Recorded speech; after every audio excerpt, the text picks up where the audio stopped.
Chapitre 8 Temps et relativité restreinte. En 1905, Albert Einstein publie la théorie de la relativité restreinte, selon laquelle la vitesse de la lumière, dans le vide, a la même valeur quel que soit le référentiel galiléen. Mais comment cette idée est-elle née? L'animation qui suit expose les éléments expérimentaux qui ont conduit à cette théorie. Au XIXe siècle, on pense que la lumière, comme les ondes mécaniques, a besoin d'un milieu matériel pour se propager. Ainsi, l'espace serait rempli d'un fluide immobile, nommé éther, dans lequel la lumière se propagerait à vitesse constante. La Terre en mouvement par rapport à l'éther serait alors soumise à un vent d'éther de sens opposé à celui de son déplacement. Dans les années 1880, Albert Abraham Michelson et Edward Williams Morley conçoivent un appareil appelé interféromètre, destiné à mesurer la vitesse de déplacement de la Terre par rapport à l'éther. Ce dispositif consiste à séparer un faisceau lumineux monochromatique en deux faisceaux se propageant dans deux directions perpendiculaires afin d'observer leurs interférences dans un détecteur. Michelson et Morley pensent que le mouvement de la Terre par rapport au référentiel de l'éther induit une vitesse de la lumière différente dans les deux directions perpendiculaires. D'après la mécanique classique, cette différence de vitesse proviendrait de la composition des vitesses. Avec cette hypothèse, la figure d'interférence observée sur le détecteur devrait être différente selon l'orientation de l'interféromètre par rapport au sens de déplacement de la Terre par rapport à l'éther. Car toujours d'après cette hypothèse, le décalage entre les faisceaux qui interfèrent dépendrait des interactions avec le vent d'éther.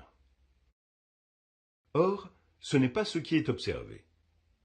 Quelle que soit l'orientation du dispositif, la figure d'interférence reste la même aux incertitudes de mesure près.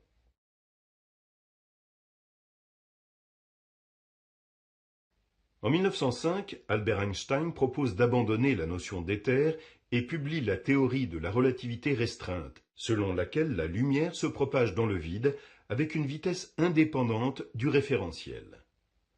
L'expérience de Michelson et Morley n'a pas démontré l'existence de l'éther. Elle est compatible avec la relativité restreinte d'Einstein. La théorie de la relativité restreinte a des conséquences inattendues sur la conception du temps. Imaginons une navette spatiale très rapide dans laquelle est placé un dispositif appelé horloge de lumière. Ceci. Il s'agit d'un système comportant un émetteur-récepteur de flash lumineux et d'un miroir. L'observateur O1, proche de ce dispositif, mesure la durée d'un aller-retour d'un flash lumineux. Cette durée est le temps mis par la lumière pour parcourir la distance 2D. Considérons l'observateur O2, extérieur à la navette, qui mesure la durée du même événement. Il mesure alors la durée mise par la lumière pour parcourir la distance 2 fois L. La vitesse de la lumière étant la même dans les deux référentiels, comme la distance parcourue est différente, les durées mesurées seront nécessairement différentes. Nous allons rechercher la relation entre les durées mesurées d'une part par O1 dans le référentiel de la navette et d'autre part par O2 dans le référentiel lié au sol. Ces deux référentiels seront considérés galiléens. Les événements considérés sont l'émission et la réception d'un flash lumineux après un aller-retour dans l'horloge. C'est la durée qui sépare ces deux événements que nous souhaitons mesurer. En note C la vitesse de propagation de la lumière dans le vide. On suppose évidemment que tout cela se fait dans le vide. Nous allons exprimer ΔTP, appelé temps propre, la durée qui sépare les deux événements, donc émission et réception d'un flash lumineux, dans le référentiel de la navette. Ce temps est appelé temps propre parce qu'il est mesuré avec une horloge proche des deux événements. On peut écrire que c, la vitesse de la lumière dans le vide, est égale à 2d, la distance parcourue par le flash lumineux, divisé par delta Tp, le temps mis pour faire cet aller-retour. Ainsi, delta Tp égale 2d divisé par c. Exprimons maintenant la durée delta Tm, durée donc de l'aller-retour du flash lumineux, dans le référentiel lié au sol, c'est-à-dire avec une horloge qui est en mouvement par rapport aux événements. On notera petit v, la vitesse de déplacement de la navette dans le référentiel lié au sol, donc lié à O2. Petit l est la distance parcourue par la navette pendant l'aller du flash, depuis l'émetteur jusqu'au miroir. Dans le triangle rectangle de côté petit d, grand L, petit l, on peut écrire la relation de Pythagore, petit l au carré plus petit d au carré égale grand L au carré. On peut exprimer les longueurs petit l, petit d et grand L en fonction des durées mesurées, delta Tp et delta Tm, et des vitesses respectives, soit de la lumière, soit de la navette. Voyons comment on va s'y prendre. La longueur 2L est la longueur parcourue par la navette pendant l'aller-retour du flash lumineux.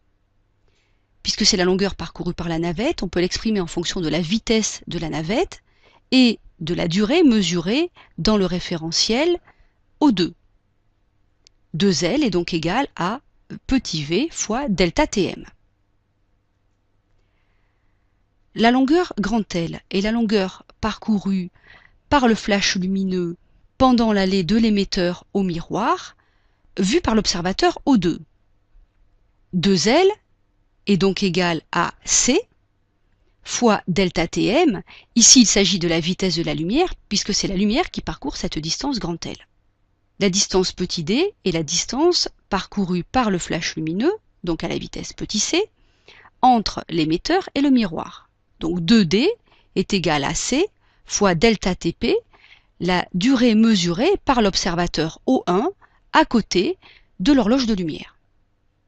En remplaçant les expressions de petit l, petit d et grand L dans la relation de Pythagore que l'on a vue précédemment, on obtient v fois delta Tm au carré plus c fois delta Tp au carré égale c fois delta Tm au carré.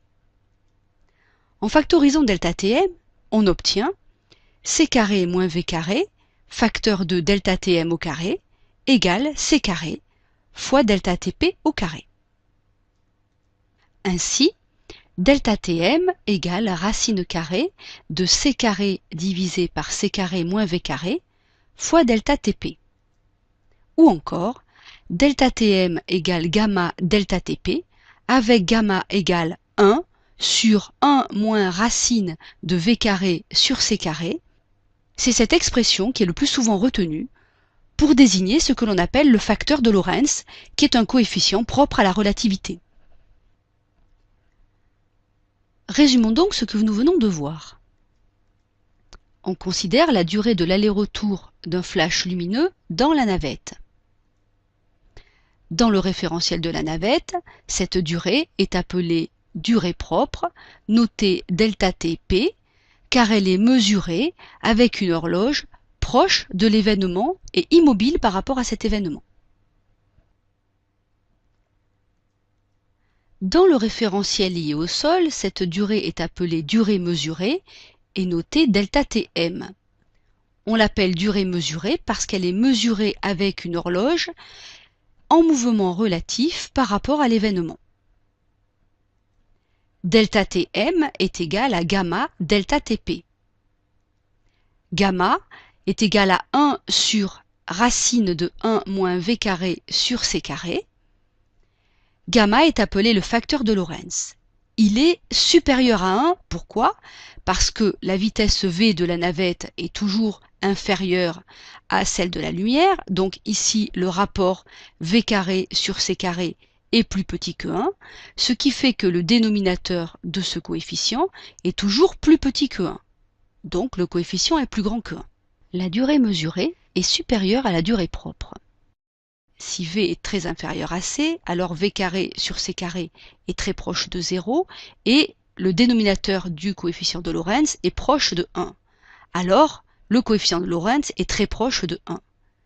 C'est pourquoi, en mécanique classique où les vitesses des véhicules sont très faibles par rapport à la vitesse de la lumière, la relativité du temps n'est pas mesurable.